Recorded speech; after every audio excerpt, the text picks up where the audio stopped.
दोस्तों नमस्कार। भाइयों, पहले तो आप लोगों को बधाई दे रहे हैं।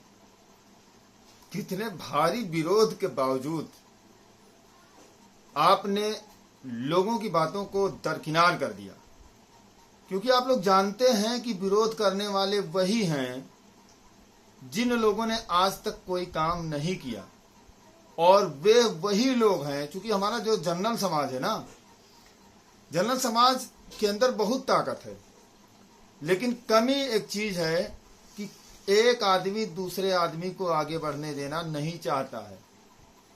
और जिस दिन ये कमी दूर हो जाएगी, उस दिन जो निमूचे बोलते हैं कि ब्राह्मणों बाहर जाओ या सवर्णों देश को छोड़ दो, उनमें इतनी हिम्मत नहीं होगी कि कुछ ऐसे नारों को लगा दें।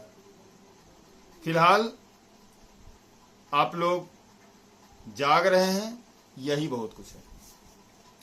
तो मैं आप लोगों को बधाई देता हूं कि बहुत तेजी से हम लोगों के साथ में जो लोग जुड़ रहे हैं। हमारी एक अपील फाइल हो गई है। देखिए, 9 को सुनवाई लगी है, और हमने जैसा कि पहले भी कहा था कि इस मैटर की सुनवाई संवैधानिक पीठ करेगी। संवैधानिक पीठ के पास में पावर होता है कि किसी भी आर्डर को फिर से ओवर रूल करे या वो अपने तरफ से नए आर्डर को जारी करे। सुप्रीम कोर्ट में जो बेंच गठित की गई है, उसमें खुद chief justice CJI doctor Chandrachud sir, justice JB Pardiwala sir और जस्टिस मनोज मिश्रा सर, बहुत ही बेहतरीन बेंच है। और मुझे लगता है कि कुछ लोगों के पसीने आज रात में छूट रहे होंगे। छूटने दीजिए, आपको जो अपना काम करना वो काम करिए। देखिए, आप जो लोग बोलते हैं कि टेट और एटीआरई दोनों पात्रता परीक्षा है, तो सिंगल बेंच में माननीय ओम प्रकाश शुक्ला जी ने पूछा था स्टेट से कि दो पात्रता परीक्षा लेने की क्या जरूरत है, आप एक ही परीक्षा लेके दे दें नियुक्ति। तो आप जब दो बार स्क्रीनिंग कर रहे हो और जनरल बच्चों को छांट रहे हो, तो ये होने वाला नहीं है। बहुत सी ऐसी सारी चीजें हैं जो हम लोगों ने चैलेंज की हैं, और जब हमारी याचिकाएं आएंगी तो मुख्य रूप से हमारी लड़ाई स्टेट के बीच में होगी और माल्य विपक्षी रहेंगे। यहां पर मुख्य लड़ाई, चूंकि सिंगल बेंच में जनरल अचयनित लड़ रहा था, डबल बेंच में भी जनरल अचयनित जनरल लड़ रहा था, तो यहां पर मुख्य रूप से लड़ाई अचयनित जनरल की ही है। और अचयनित जनरल अगर 10 लोग नौकरी पाते हैं तो चयनित जनरल अपने आप सेफ रहेगा। ये बात हमारे चयनित भाइयों को समझनी चाहिए। दूसरी बात ये समझनी चाहिए कि कल कुछ लोग मजाक उड़ा रहे थे कि लोग अपने को मांग रहे हैं कि 10,000 लोग अफेक्टेड हैं। ऐसा कुछ नहीं है, कोई अफेक्टेड नहीं है। जो एमआरसी का आंसर 500 वाला जो ऑर्डर आया था, उस ऑर्डर को सरकार ने फॉलो किया है, और इस ऑर्डर की वजह से आप कोई अफेक्टेड नहीं है। बल्कि हमारे 6,500 सीटों का जो घोटाला किया गया है एटीआरई मैटर पे, उस घोटाले को हम अपनी सीटों को वापस लाएंगे। देखिए, आप रास्ते में चलते हैं तो कभी कभी ठोकरें लगती हैं, हम गिर पड़ते हैं, फिर उठते हैं और आगे की तरफ बढ़ते हैं, तभी आपको मंजिल मिलेगी। यदि आप ठोकरों के लगने से गिर जाओ और उठ के आगे नहीं बढ़ोगे, तो आपकी मंजिल आपसे दूर होती चली जाएगी और आप फिलहाल वहीं आपकी कहानी खत्म हो जाएगी। तो दोस्तों, हम लोग इस मैटर को लेके आगे बढ़ रहे हैं। हमारी जो संयुक्त टीम है, आशुतोष भाई की, हमारी टीम राघवेंद्र भाई की, और हम इस मैटर को जीत तक ले जाएंगे। बहुत सारी बातें हैं कि इनको हम सोशल मीडिया में नहीं बता सकते हैं। यदि किसी को जानकारी चाहिए कि तो मिलके पूछ लेना, लेकिन एकदम से निश्चिंत हैं हम लोग कि इस मैटर को हम जीतेंगे। जो थोड़े दिनों के लिए काली घटाएं घेरी हुई हैं, वो घटाएं हटेंगी और उम्मीद का सूरज नई किरण आपको देगा। देखिए, आप लोग बिल्कुल विचलित इससे मत होया कीजिए कि हमारे लिए कोई नेता या पत्रकार नहीं बोलते हैं। आप सुप्रीम कोर्ट में जीतिए, सभी लोग पीछे पीछे दौड़ेंगे और इन नेताओं के मुंह पे हम आर्डर मारेंगे। परेशान मत होइए, आपके साथी बहुत कुछ करने में सक्षम है। जो भी लखनऊ में धरना हो रहा है उससे 2 गुना ताकत से हम लोग धरना करने में सक्षम हैं, लेकिन अभी हमें इसकी जरूरत नहीं है। हम अपने साथियों का हर महीने 4 बार बुला के धरने में और 10,000 रुपया खर्चा नहीं करवाएंगे। अभी आप लोग परेशान मत होइए, आप पूरी ताकत से कोर्ट में लड़िए, कोर्ट से ही आपको नियुक्ति मिलेगी।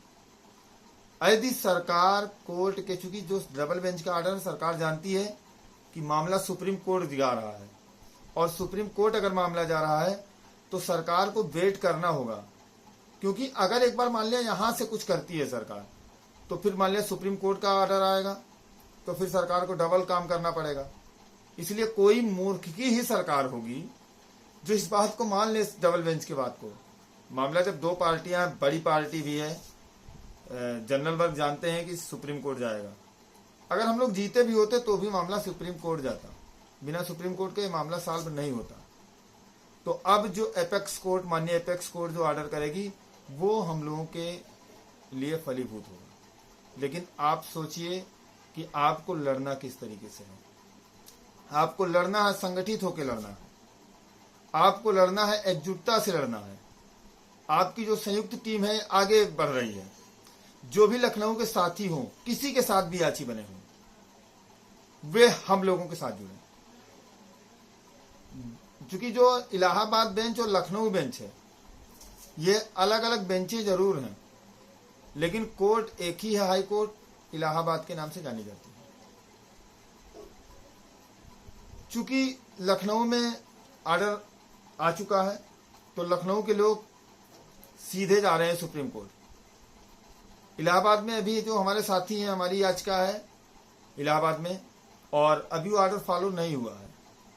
तो इलाहाबाद के लोग अभी थोड़ा वेट करें, जब ऑर्डर फॉलो होगा तो आप लोग, हमारी टीम, आशुतोष भाई की टीम के साथ में आप आगे बढ़ सकते हैं।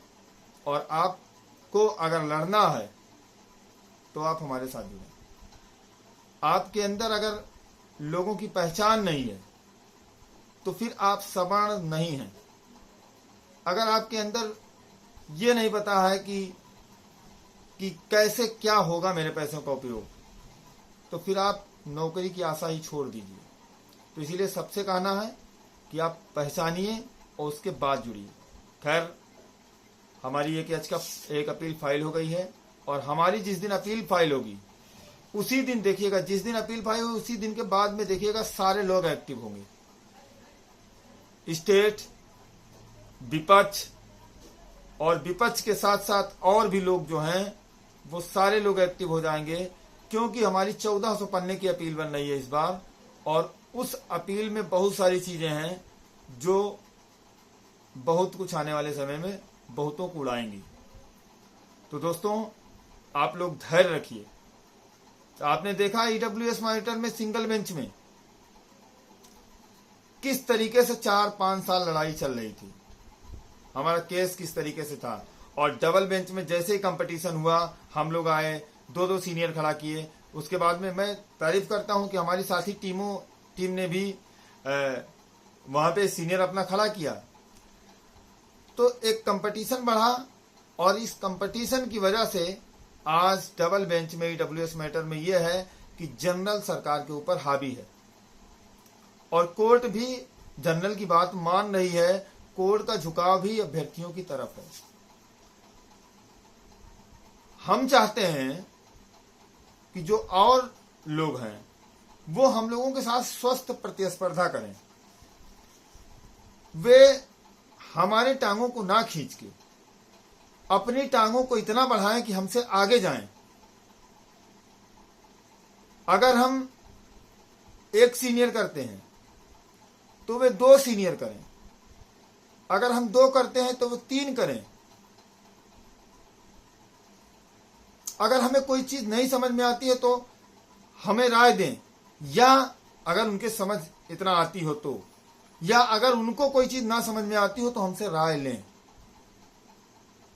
पर कभी ये कहना कि अपने ही बीच के लोग बोलते हैं, पहले बोलते हैं कि चयनितों का कोई लोकस नहीं है, और दूसरे ही दिन नया बयान आ जाता है कि नहीं चयनितों का ही लोकस है, अचयनित जनरल अभी कोर्ट ना जाए, पैसे की बर्बादी होगी। ये कौन सी बात है भाई? यानी कि आप लोगों को मूर्ख बना रहे हैं, और मूर्ख बनाने का काम ज्यादा दिन नहीं चलता है। ये ओवरलैपिंग की लड़ाई है, ये दोहरे आरक्षण की लड़ाई है। हम इस लड़ाई में जो अवैध आरक्षण लागू है, दोहरा आरक्षण, उस दोहरे आरक्षण को खत्म करेंगे आजीवन। ये दोहरा आरक्षण एक तरीके से अभिशाप है जिसमें 80% से अबव सीटें हाईजैक कर ली जाती हैं। सरकार इसमें अपने तरीके से राजनीति करती है, और फिर उस राजनीति द्वारा अधिक से अधिक सीटों को भर देती है, जिसमें हमारे अनरिजर्व सीटों का नुकसान होता है। हम इसको चैलेंज कर रहे हैं, हम इसको कोर्ट में पलटवा देंगे इस आदेश को। ये वादा है। हो सकता है कहीं कहीं कोई दिमाग में आ गया किसी के, चूंकि माननीय जस्टिस हम उनके बारे में कुछ नहीं बोल सकते हैं, लेकिन अगर हमारे पक्ष में फैसला आया होता और कोई जस्टिस और होते तो देखिए बहुत से लोग मनुवादी और तमाम बातें करते। लेकिन चूंकि हम इतने गिरे हुए लोग नहीं हैं कि किसी के बारे में बोलें। कल लोग जनरल के जो बच्चे लगे हुए हैं, अभी कोर्ट के डिसीजन से कुछ नहीं होता, एपेक्स कोर्ट का डिसीजन आना बाकी है, अवैध बोलते हैं। और अगर अवैध और नाजायज का मतलब एक ही होता है। अगर कोई किसी को अवैध बोले तो हमारी जो 6,500 सीटें हैं अनरिजर्व में, जो ओवरलैप करके नाजायज रूप से हमारी सीटों पर कब्जा करके बैठे हुए हैं, उनको हम नाजायज बोलें तो किसी को बुरा नहीं लगना चाहिए। तो अगर कोई बोलेगा तो जवाब उसको भी मिलेगा। इसलिए मैं कहता हूं कि चुपचाप अपना काम करो बेटा, और आगे देखो सुप्रीम कोर्ट में होता है क्या। कुछ लोगों ने देखा, हमने सुना, किसी ने वीडियो मेरे पास कट करके भेजा कि वो ब्राह्मणों और सवर्णों के ऊपर कमेंट करते हैं और आबादी दिखाते हैं। तो बेटा उत्तर प्रदेश में सवर्णों की आबादी 25% से अबव है। और दूसरी चीज, हम सवर्ण हैं जिसके पीछे पड़ते हैं ना, वो जीवन भर संभल नहीं पाता है, वो भी पछताता है कि यार हमने गलती कैसे कर दी। तो इस तरीके से अपना काम करो, अपने लोगों को लूटो, लेकिन सवर्णों का नाम लेके अगर लूटने की कोशिश करेगा तो जूता खाएगा। अपना काम करो और अपनी औकात और हद में रहो, औकात से बाहर मत निकलो। मैं सबको सलाह देता हूं, और इस सलाह को सभी लोग ध्यान से सुन लो, ठीक है। तो दोस्तों, 9 को लगा हुआ केस, और इस केस की सुनवाई होगी। हो सकता है 9 को ही स्टे हो जाए, और उसके बाद में चूंकि 9 को ईडब्ल्यूएस की भी सुनवाई लगी हुई है, तो इसलिए ईडब्ल्यूएस की सुनवाई ज़्यादा अहम है, फाइनल सुनवाई है, और 9 को ओवरलैपिंग की पहली सुनवाई है। तो जैसा होगा टीम द्वारा आपको सूचित किया जाएगा। आप लोग बिल्कुल टीम के साथ ही जुड़ें, लीगल टीम के साथ, और लीगल टीम के साथ जुड़े रहने से आपके अंदर मजबूती रहेगी। आपको भी लगेगा कि हम अच्छी टीम से जुड़े हैं। नहीं तो बहुत से लोगों के साथ आप जुड़ते हैं तो वे आपको आईए से जोड़ देते हैं, कोई आपको रिस्पोंडेंट बना देगा, कोई कुछ कर देगा, उसमें आपको खुद नहीं पता रहेगा। बहुत सारे लोगों के हमारे पास फोन आते हैं कि भैया हमको पता ही नहीं है कि हमको किस में जोड़ा है, आईएम जोड़ा है कि रिस्पोंडेंट बना दिया कि क्या बना दिया, और किसी की आज का अपील टैग नहीं है। तो इस तरीके से आप लोग काम मत करिए। आपको अगर सुरक्षित रहना है, सुरक्षित हाथों में रहना है, तो आपको लीगल टीम के ऊपर भरोसा करना होगा। 72,825 भर्ती में जो लड़ने वाली टीम थी, उसके साथ जो पेटिशनर थे, वो सब आज नौकरी कर रहे हैं 89 नंबर, 90 नंबर, 92 नंबर पाके। 82 नंबर वाले भी उसमें नौकरी कर रहे हैं, 85 वाले नौकरी कर रहे हैं। और नहीं तो जो लोग पिटिशनर थे ऐसे टीमों के साथ में कि जिनका एडवोकेट ही वहाँ पे नहीं था, उनके तो बल्ले बल्ले हैं, वो प्राइवेट स्कूलों में पढ़ा रहे हैं बेचारे आज भी 116-15 नंबर लाके। तो दोस्तों आपको समझना होगा, सुप्रीम कोर्ट की लड़ाई है। सुप्रीम कोर्ट के दिमाग में कभी भी किसी दिन कुछ आया, वो लिख देगा, वही चीज़ नज़ीर हो जाएगी, वो चीज़ फॉलो करनी पड़ेगी प्रदेश को। इसलिए आपसे निवेदन है कि आप लोग ऐसी टीम के साथ जुड़ें जो आपके हक और अधिकारों के लिए हमेशा कोर्ट में मौजूद रहती है और अपने एडवोकेट्स के साथ में कोर्ट में मौजूद रहती है, कहीं आपका नुकसान न होने पाए। खैर, इस भर्ती में सरकार को अभी बहुत कुछ करना होगा। सरकार को बन नहीं रहा कि क्या करें। सरकार ने भी अपने हाथ पांव ढीले कर दिए हैं कि जो सुप्रीम कोर्ट का ऑर्डर आएगा उसी को हम फॉलो करेंगे। सरकार ने बहुत सारी गलतियां की हैं, उस गलतियों को आप सभी जानते हैं, हम लोग बार बार बता चुके हैं। अगर सरकार ने वो गलतियां ना की होती तो आज सरकार को ये दिन ना देखना पड़ता। खैर, अभी बहुत सारे उत्तर कुंजी का मैटर भी है, ये मैटर चल ही रहा है, EWS मैटर है, और सरकार के पास में सीटें हैं पिछली भर्ती की, जिसको सरकार को इस भर्ती में जोड़ना चाहिए था। तो सरकार को कुछ ना कुछ तो करना ही पड़ेगा। अब वो सोचे, उनके बड़े बड़े वकीलों का पैनल है, वे सोचें, उनके पास न्याय विभाग है, वो सोचे करना क्या है, लेकिन करना तो पड़ेगा स्टेट को, ये बात तय है और करेगी।